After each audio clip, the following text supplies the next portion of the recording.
everyone, and welcome back to another super cool radio interview. I'm your host, as always, Matthew Thomas. Thank you so much for tuning in. I'm here at Praise the Fallen headquarters in a super secret location. I got a great band joining me. It's been a while since their last interview, so I'm excited to catch up and chat with them. Please welcome Praise the Fallen. What's up, everybody? Hey, what you guys doing out there? Nice to see you guys again. As I said, it's been a while, so I'll introduce everybody real quick. So we have Jamie on guitar and vocals. We have Andy on guitar. We got Randy on bass, and we have Kenny on drums. That's me. Yes. That's me. Yes, it is. All right, so obviously I know we got quite a bit to discuss with Praise the Fallen. You guys have been very busy, obviously, since our last interview. But I'm kind of curious, a fun question to kick off this interview. So if you're in a movie and there was a fight scene, what Praise the Fallen song do you want playing in the background? Keep your distance. For sure. Yeah, that or Low. Maybe. Yeah. Oh, he's thinking. I think Keep Your Distance is probably the best one. Yeah. After all that thinking. Well, I'm drawing a blank. Yeah, I would have to say Keep Your Distance. I think Bait's a good one, too, though. Keep Your Distance or Bait, I think. Very good. Two very good ones. I think, yeah, Keep Your Distance, definitely a fight song. Probably because it is a fight song. That's what it's about, actually. All right, so now focus on you guys. Obviously, this year you released 3 killer singles so far, which were Bait, Spit, and Sleepwalker. So for anyone who does not check these singles out, like, what can they expect? Well, let's not forget Low, too. That's Low out was there, last too. year. Oh, that was last year. That was 2024. I did my research. Oh, okay. That's true. Yeah. He knows more about our releases than we do. Right. Sleepwalker's about drugs and alcohol, addiction, and how it affects It's about drug addiction. everybody. Yeah. Yeah. And then you tell them about Bait, and spit it out because you really came up with a lot of the lyrics, all the lyrics. Bait is basically about not letting other people that talk about you bother you. Don't let them bait you in their bullshit, basically. Don't succumb to the level and be yourself, basically. And then spit it out is about, it's like when you're choking on food. You spit it out. So the literal definition. Not really. No.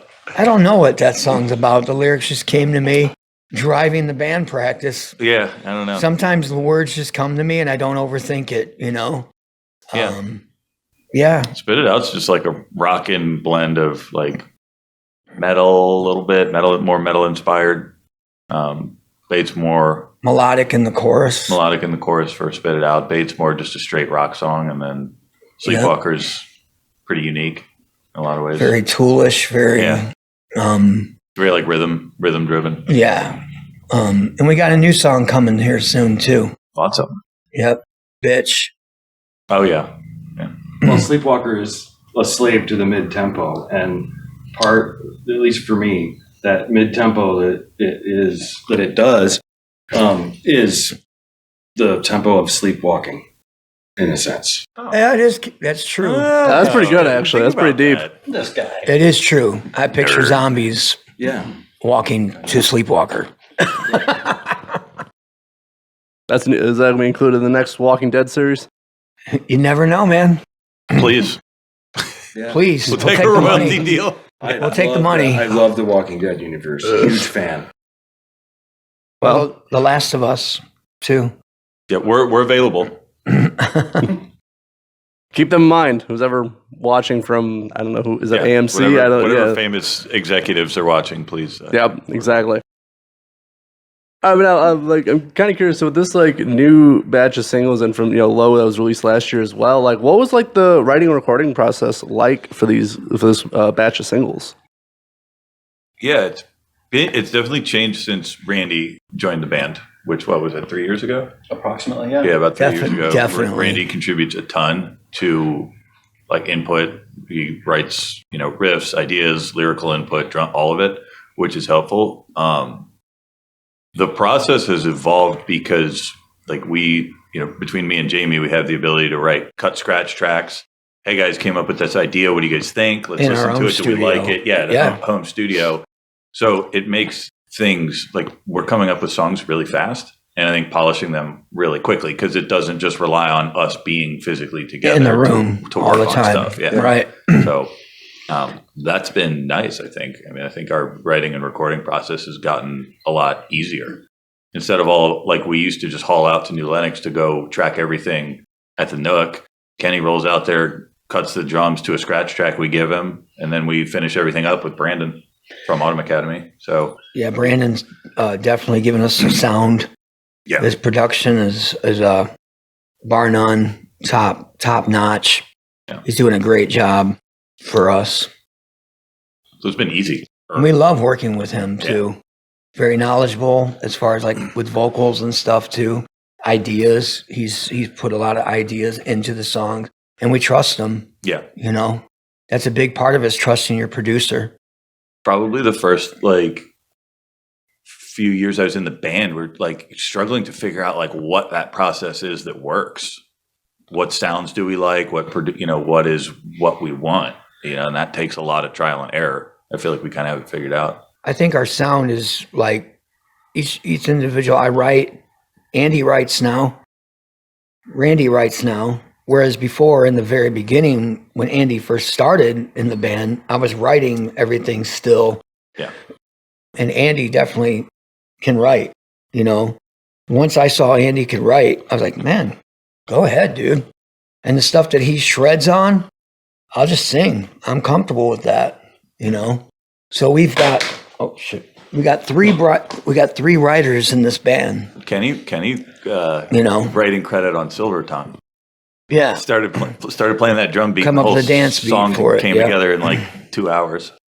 Yep. So yeah, I think that's what's making the band stronger is we're all writing. Yeah. All of us are excited about writing, and nobody's against any, but no, you can't write in this band, or, we all work together great now. Yeah. Well, I'm glad it seems like obviously when first time I talked to you guys to now that the process is definitely, it's been easier, as you guys said. Seems like, faster with, everything you guys going on. And it sounds really good as well. You guys include some different elements. And it's not just like, here's like this song that sounds like this song. You guys have a variety to your discography. Yes. Yeah, it's definitely gotten a lot more variety. Yes. With like contributions from everybody in the band to what the song is going to be. Well, I think so. And definitely, I think you kind of see, like, obviously with talking with you guys, I know kind of your like favorite bands and stuff like that. So you kind of see some different like elements, depending on who's writing it and stuff. Definitely. Sure. It would be boring to play the same kind of songs all the time. Right. Oh, yeah. I tried my best when I was doing it on my own to come up with ideas, different ideas. But when you're one person and you're trying to do it all, it's hard, man. Your best not to overthink it. Yeah. I don't overthink it, and we don't, honestly. We write, what'd you say? You throw it out there. Let's see what they think of that. We get together twice a week, and when as long as our schedules allow, and it's usually only the last couple of those sessions before a show that we actually focus, and we'll run through a couple of sets just to make sure things are tight for a show. But for the most part, we just spend almost every session working on. We're writing. Always working on new stuff. I wonder how many, like, the other thing that's cool we is have like 2 still that I've recorded that we still haven't released. Silver Tongues. Well, we've probably thrown away more songs than we've recorded too, just because we're like, we work on it and then we're like, like it's not, if it doesn't come back, then it means it probably wasn't good enough to begin with. Yeah, like not every idea is a winner, Yep, we have done that. We've done a lot of it, actually. Yep. But I'm anxious to get Silver Tongue out there and Bitch too. Yeah, those are unique ones. Those will be cool. Yep. Well, I'm definitely looking forward to hearing more new music from you guys, but kind of going along with the writing and recording process, like how do you guys know when like a song is complete, that you're happy with it? When we're sick of working on it. Michael, put your mic down because you're not going to have to play it again for a long time. I got to give Brandon some credit here, and Wayne too, Russell. It's like, save some for the next song, because like everybody in a band, maybe we should change that part, or it's like the listener's not gonna go, oh man, this song would have been great if only it had that one part. Right. Why didn't he repeat that fill 3 times? Right. Yeah. It's like, that should have been a crash cymbal and not this. Like at a certain point, it's like, I think we like to play our new songs out a few times, see how it feels in a live environment. And then, if we all like it, we're like, all right, let's get that one, get it tracked. We do a lot of thinking too, like in between rehearsals and shows, we'll play it and we're like, oh man, I come up with this better idea. And we'll go like, well, let's try that. And, right. As far as knowing when it's done, when it feels good on stage, I think when we're polished on it, we're tight, we're, hey, let's play this one and we nail it and we like it. We're not trying to write stuff that's too long, like opuses and stuff either. Yeah. And we have one song, the one we haven't done yet. What was it? Which? Oh, I can't remember right now. Hollow Man? No, the long one that you wrote. Oh, yeah, that whole yeah. That's a long song. Yeah, it is. And we haven't done that. That may yet. never get recorded. But. Right. It's pretty good, but it's long. Yeah. And when we write songs too, we'll be in here in the room and we'll be like, oh, that intro's too long, or we're doing that riff too long. Yeah. We just know it's like, it's kind of getting boring. We want to keep the listener's attention, because these days people have a short attention span. So Brandon's good at that too. Like, cause a lot of what we do with our songs is like, how you would play it in a live setting is different than like an album cut, where you're like, okay, that intro is too long, let's get right to the song. But in a live setting, you can have that intro and have crowd you know what I mean? Yeah. You can kind of draw things out to entertain people versus like just listening to it, Like with Low, we did that. Yeah. With the ending, we're like, do we want to keep that ending? It's like, yeah, it's pretty awesome. Yeah. Or like, we do it in Sleepwalker too with the long ending, and we do a bunch of just little stuff in live shows. It's a little different from the album. It's also kind of comes to obviously years of experience and obviously being a band as well, that like what works, what doesn't work, or like people are not gonna lose interest if we do this and stuff like that. So like, how do you find that balance of like what you want to make versus like what people are gonna pay attention to, what people are gonna listen? How do you find that? We kind of just make what we like and hope people like it too. Yeah, we're not really. I mean, you can't be so concerned on, yeah, is this going to be on the radio, or are people going to like it? Do we like it? And that's really what it comes down to. I mean, there has to be some sort of like, yeah, people are going to think this song is cool, not just, oh, look at this tricky little thing I can do or something. It has to be a song. I mean, got to be like, there are definitely songs that we've written where we're like with Low, for instance, I was like, that's super catchy. That one is really strong, but then like a lot of the stuff I come up with is more like, I don't know, metally, and, I'm like, I don't know if people are going to like this, but I like it. So whatever. Well, you don't know what it's going to become until I write the lyrics and, it comes together. It comes together and the hooks and the choruses and that. But that's my job, is to make sure people remember the song and it sticks in your head, but not overdo it to where it's annoying. You know what I mean? So we try to not do that. We could sing the chorus like 6 times at the end and stuff like that, but why do that? You get the point. You don't need to push it too far. Yeah. You know what I mean? I guess that's how we know when it's done, There's a balance, but like music is based on repetition, but there's a balance there. And I think it's important, like as the song progresses, to have something new for the listener. Right. Every, like second verse should have something new. We get excited about changes and stuff in the songs, different guitar parts and stuff. Little surprises and breaks and bridges. And that probably comes from your adult attention deficit disorder a little bit, though, too. You're bored with this, so it needs to be something new in the very next section. It's 100 before. I actually had to take, it took me, Jamie said, I can write good stuff now. Initially in the band, I couldn't. It was a lot of just riff salad, and they were all they're all badass riffs, right? But Jamie's like, okay, that's 9 songs. It's not structured, And in my head, I was like, well, no, I mean, I already played that part. Now we got to go to something new. But it's like you have to, ADD, chill out. Yeah, I'd say you learned that from me. And just playing in a band. This is the first band I've ever actually played in. Yeah. So I had to learn we can tell. We can tell. No, it's structure. My main thing is when Andy would bring me ideas, I'd be like, I don't know what to do with this. It's all over the place, dude. You need to structure it. Give me a verse. Give me a pre-chorus. It doesn't have to be that order every time, because he's learned that, and we've done that. You know, everything's not the same. Right. Everything is not the same formula It's got to be every followed. time. But there still has to be structure where this part is for this part, this part's for this part, this part's for that part. Yeah. You know, for this part's for the verse, this part's for the you know, stuff like that. Yeah. And Andy's gotten a lot better at that. And Randy came in the mix and he's like, hey guys, you mind if I write something? And we're like, yeah, dude, what? You know, because, you know, no offense to Steven or anything, but the writers in this band was me and Andy. And then Randy came in, that also, when you take a song like Sleepwalker, and then you take a song that Andy wrote like Spit, then you take my song Low, and you put it all together, that's our sound. Yeah. You know what I mean? Randy's brought music to the table too that adds to our sound, you know? But like we said, we don't overthink it. Like we got a new song we're working on right now. It's very popish, you know? Yeah. It is. It's very popish. I played it Clean guitars here, and and you know. Andy's like, we're going to do that. And I was like, really? I don't know if it fits the other stuff. But then again, I've been in a band before where I experienced where I didn't think a song was going to do that well because it wasn't like the other stuff.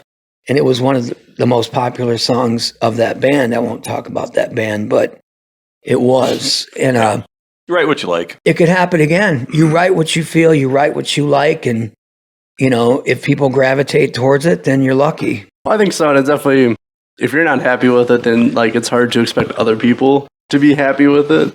So Right. you got to please yourself like first, and then like see if like how people react to it and that kind of thing.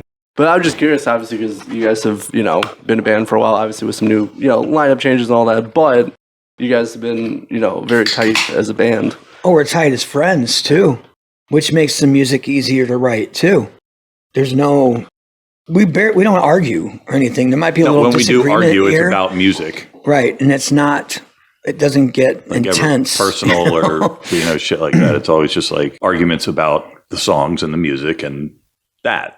Right, because we care about the end result, Yeah, basically. which is normal.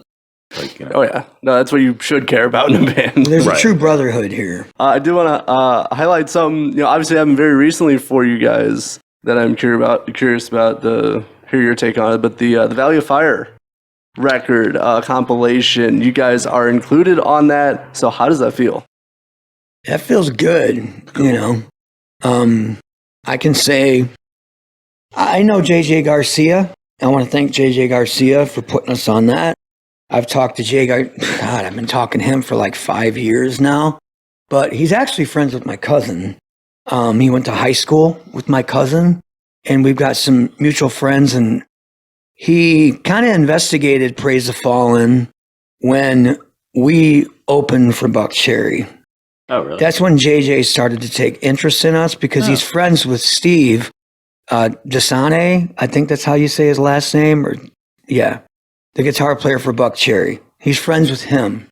So it's a water bottled water company. So it's kind of one of those. Yeah, no.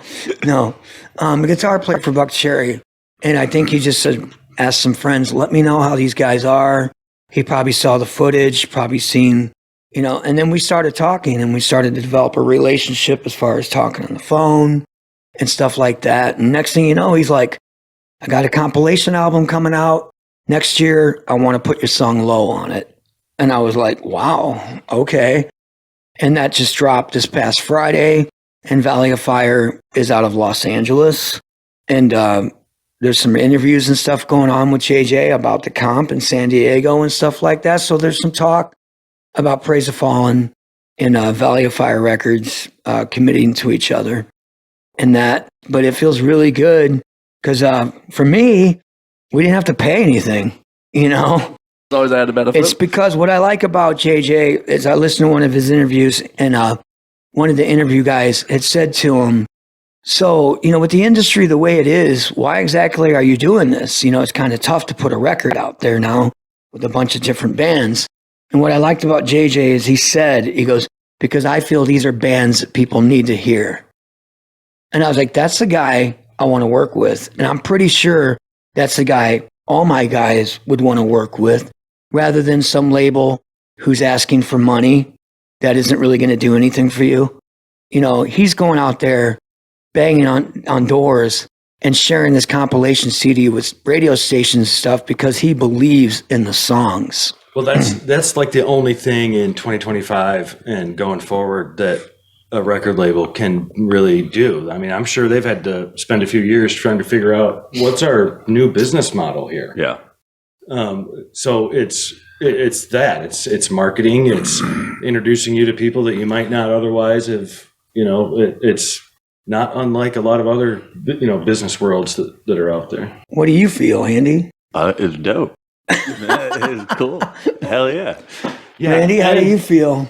I think it's good. I listened to the whole CD, and there's plenty of other good bands on there too. There's some solid music on there. It's a good mix of new music that you never heard of before. There's bands out there that people should hear. As you know, Matt, you interview so many different bands that people have never heard of, that might only have 4 monthly listeners, but the songs might be absolutely incredible. Yeah. People out there, take the time and check these bands out, because there are still bands like us that are writing original music, and it's getting tougher for us to get our stuff out there and stuff like that. So somebody coming along saying, hey, I believe in these guys solely because they write good songs. Yeah, you want to work with that guy. You know what I mean? And that's kind of where I stand with JJ, and Valley of Fire Records. And we're lucky on the compilation CD, JJ plays drums for the band Catfish. You didn't know that. Catfish had special guest Steve from Buck Cherry, and they did that remake of that CeeLo Green song, Crazy. And that's the guitar player for Buck Cherry on it, too.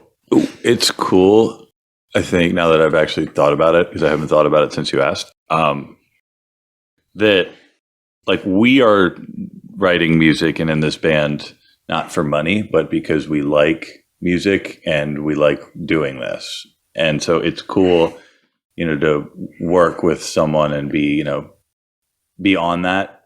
And their motivation is exactly the same. They're doing it because they believe in the music. Exactly. And I think that's cool. Exactly, dude. That's who we want to work with. Yeah. It was obviously a really cool opportunity for you guys.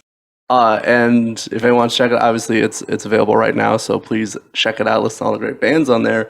But it's cool that, you guys get to be highlighted on this compilation as well. Yeah. No, it's dope. No. It is pretty cool. And there's some good songs on there by the other bands, too. I suggest checking it out. It's called Burnt Offerings, Volume 1 by Valley Fire Records on all streaming platforms. I'll leave a link for that in the description if anyone wants to give it a listen.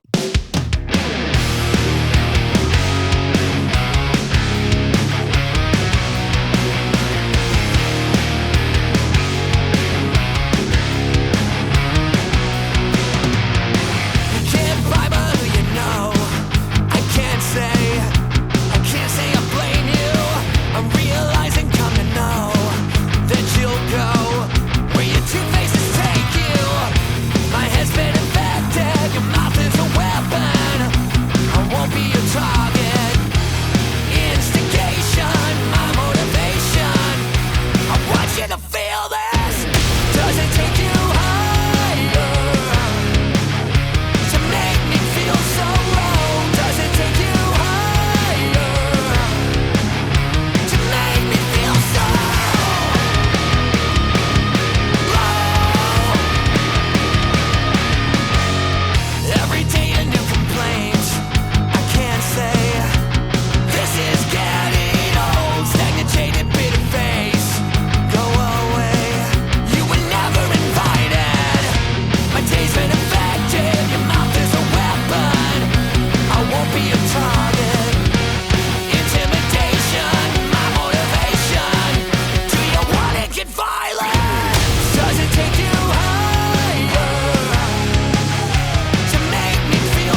I also did want to kind of transition from the recording side to the performing side. Do you prepare like differently to record music compared to performing live?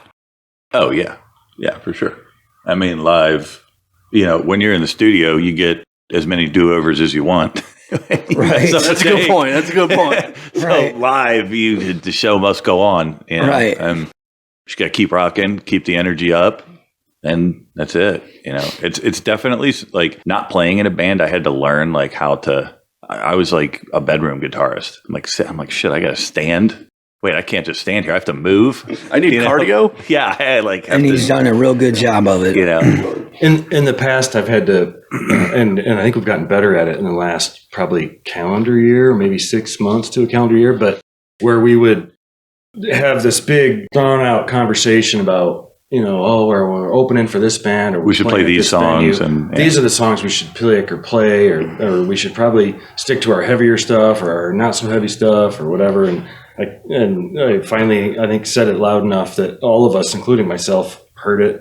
Hey, let's just be the same band no matter where we play and who we're playing in front of. And that's all that matters. And so I think since we've done that, I think we've played better shows personally. Yeah. We've pretty much done the same set for a while. We swap stuff we've in and added out. some new stuff. Swap stuff in and out. But it's like, I don't know, what do we have, like 35 songs or something? More than that. We can't play, we get a 10-song set. Which ones we've been playing the most at like rehearsal and stuff, you know?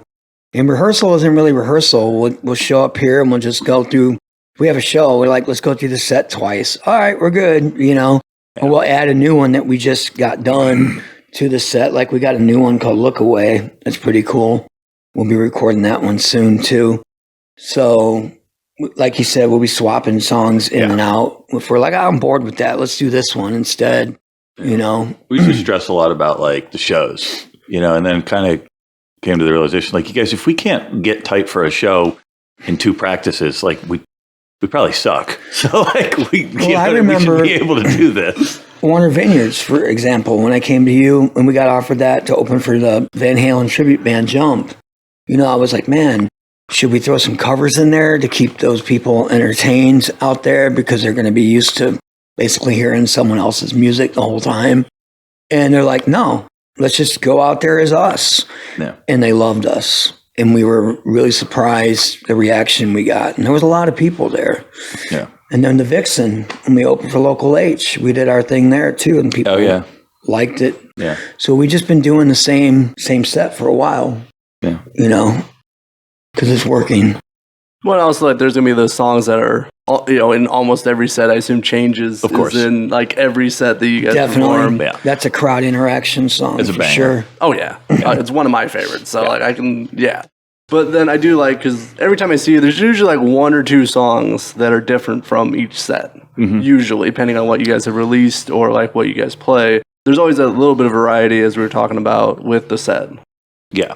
I mean, we get, like, bored playing the same set over and over and over again, and because we're always constantly working on stuff, and like we were saying earlier, like we got something new, we want to workshop it live and see how it feels. So those things tend to sneak into the set, in between the kind of the staples. Oh, for sure. But definitely, you guys are always interacting with the crowd, even if there's something going on. You're playing guitar, you're playing drums, you're playing, like, usually someone's doing something like during a PTF set. Yeah, it's like live music is weird because it's a performance. You know what I mean? It's like if they want to hear the music, they can go listen to it online, but they came to see you perform the music. So you got to entertain them. Right. You're going to be a little bit of a knucklehead sometimes. That's why I didn't mind on the stuff that Andy and Randy wrote, stepping off the guitar and just being frontman too, because that's my opportunity to interact with people and reach out and, get closer to them. When you're strapped behind a guitar a little bit, you're limited, And we like that too, because we like the fullness of that. These guys are holding it down really good on the stuff that they're bringing to the table that I don't have to play on it, And some of the stuff, honestly, I can't play what you can do. So I'm just like, screw it. I'll just sing. Right. And it's still, and it works, and I get to be the front man, which I've known before I put on the guitar, is definitely one of my strengths, so. It definitely is. I think it's nice that like there's usually like a song or two, or sometimes more that you don't play guitar on, and then you're allowed to be a front man more. You interact with the crowd. You get to walk around more. You're obviously not strapped to just a guitar, Right. And I think it's cool to kind of see that side of you in the set as well. I always push hard for those three-piece, songs because I just have always loved the sound of a three-piece band my whole life as a fan of music. And I think it makes the three of us a little bit better because we have to fill all the space. And I know we do. And I know we always do. No, I think so. It just shows the caliber of you guys that, you can perform as a three-piece, instrumentally wise, and it still works very well. I'm kind of curious, obviously you guys mentioned a few venues you guys have performed at, so I'm curious for you guys, what has been the coolest or most unique venue you have performed at? It's Warner Vineyards. Warner Vineyards? Warner Vineyards? Really? The place was awesome. I mean, That's a really cool. it's just awesome. It's like an outdoor amphitheater. There's a creek that separates the crowds. There's a train car you can stay in. That's a loaded question because in the last couple of years, we've made a conscious decision to play fewer shows, but better shows. Better shows, and, yeah. And Styx was sick. when you do that, it takes a while and it's a little scary at first, but it does pay off. And we've played some really cool places. Yeah. And just like within a half day's drive of our home base, which is crazy. The Vixen. The Vixen was sick. The Rock House was cool. Dude, the too. sound guy there, Jay Yeah, it was Treadwell, phenomenal. amazing. Yeah. That guy was super amazing, super professional. Everybody Right. was kind to us. Yeah. Rookies Rock House. Rookies was dope too. That place is cool too. Styx was cool because of that green room that's a house. Yeah. That was awesome. The only Yeah. reason that we still had a great show, and the other bands that night had played really, really, really, really well, also. But there was a lot of severe weather, and it scared. yeah. A lot Oh of God, people yeah. away. Rookies Rock House was Yeah. tornado I weather. mean, literally, right at the end of our set is when all of our phones were going off. With Yeah. the emergency broadcast, And we were system. loading stuff up in the storm. Torrential. Yeah, that was. Yep. It has definitely been like, not that we don't like a nice like dive bar show, but it's like, it's cool to play at nice venues where The sound. they're not like, okay, hey, like go set up in that corner, right? And I'm like, okay, what do you have for like mics? And they're like, what do you mean? It's like when they're ready to put on a show, it's nice. The Vixen, definitely amazing stage, lighting, Oh yeah, sound. yeah, that place was phenomenal. Everything is awesome. We still love the Hobart Art Theater. I love Hobart. We still love Hobart. That's like my favorite like local place to play. I love that because, place. They always treat us right. The sound is Everybody always that works there are phenomenal. my friends. Yeah, very professional. To the sound guy, Steve. Yeah, To Ed Roseberry, who believes in us, believes in me. There's a really killer used music store right next door. Yep. Tom Lounges owns that. I've known him a long time. Just a lot of history between all those people and personally me. My hometown's not too far away from there. It's like a high school reunion every time I play there. It's fun for me. But I'd say within this year, the Vixen and Warner Vineyards definitely. yeah. And we're trying to get back in Warner Vineyards. And the Vixen too. Yeah, it's cool. Vixen looks cool. I've not been there yet, but from what I've seen, it looks like an awesome spot. It's sick. It's sick. We open for local H The there. vault is cool too. Yeah, the Saginaw, vault. yeah. Up in Saginaw is cool. Trying to get back in there. Chuck Rossio, if you hear me out there, let me know. But you guys definitely played at some killer venues. Mulligan's in Grand Rapids was a lot of fun. That was fun. Yeah, that place is. It's like Is it still small? Like it's tiny. It's small. Yeah, I've But been it's there, like, yeah. it sounds But good. man. It sounds Oh, yeah. good in there, and it's just I could see like how that place can get real rowdy. It was funny. It was like, I asked him what time our load-in was, because usually it's like 5 o'clock and you don't play till 8, Then was 9. Right. 9. Yeah. I was like, so what time show start? 10. I was like, is there going to be anybody there at 10? That place was packed. Everybody started showing up there. Yeah, Grand Rapids is completely different scene. That place has a crowd no matter who's playing. Yeah. Yeah. The night. Yeah. That's a cool venue. It's a lot of fun. And Will, that sound guy, he was really cool. Oh yeah, He said he wanted us to come back. yeah. He goes, please come back. I was like, okay. Yeah, that's a cool spot. I haven't been there like pre-COVID, but it is a cool spot. Yeah. Yeah. There's like a ton of stuff to do around. Like next time we play Yeah. there, I want to like make a day of it because there's a ton of stuff. Grand Rapids is really cool. Yeah. I was We there went a to that couple weeks brewery. ago. Yeah. It was cold Yeah, that it took day. 45 minutes to make a cold sandwich, but that's okay. Yeah. You got it though. Yeah. You had to slam and jam, Yeah. Basically. literally. But now, as we're starting to close out this interview, so I'm kind of curious for you guys. Obviously, I had a great start to 2025, but like, how is the rest of this year looking like? We're almost halfway through the year. Well, I mean, we have got, I think, a couple shows lined up throughout the year, but it's like we have put an emphasis on focusing on the things that we can control, which is the music we write and recording the songs and developing content. And when the shows come up, cool. You know what I mean? We'll take them. But like, that's really our focus. It's like we've got a ton of music, a ton of ideas. That process happens so organically and so consistently that it's like, oh, darn, we only have a couple shows booked. Well, we've got like a bunch of songs to finish and record. So it's not really, when we're not busy with that, we're busy with other stuff. Yeah. The shows, they always come, Yeah. I could sit here and fret, oh my God, we only have 2 shows, but something will come. There's always something coming at us or offered to us. And like Kenny said, we have been selective about where we play. We have learned that some places, their business model isn't so good either. I won't mention the names, but the buy-on stuff and that, we're not going to do that. We're sticking to our guns. Like we said, we solely love writing good songs, and we want the venues to open the doors to us because they believe in the music as well. It goes hand in hand. We give it up to all the tribute bands out there and the cover bands out there too. It's a lot tougher for original bands out there but like he said, in between the shows, we're being productive as far as writing, recording, videos. I'm constantly networking with people, studying. As you can see, the Valley of Fire Records thing. There's always things that can happen behind the show. The show isn't everything, right? Shows are nice. We love performing. Shows are fun. It's a big part of it.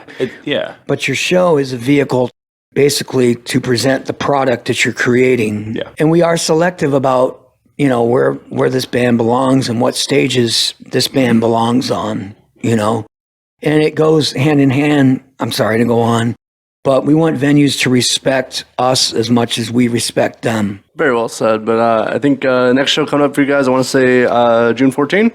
Bardo's, yep. So I'll leave a event link in the description for that as well if you want to see them live. Bardo's always a fun venue. It's rowdy. Oh yeah.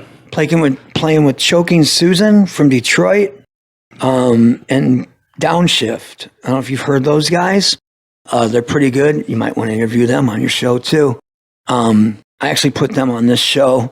I played with them. We opened for Local H with those guys. They're actually from Muncie, Indiana. And they're a kick-ass band. They sound really good. They're cool guys, and that's going to be a good show. Tickets are like $20. I'll have the ticket link out there soon. And then what's our next show? We got something in the fall. Don't we have something in the fall?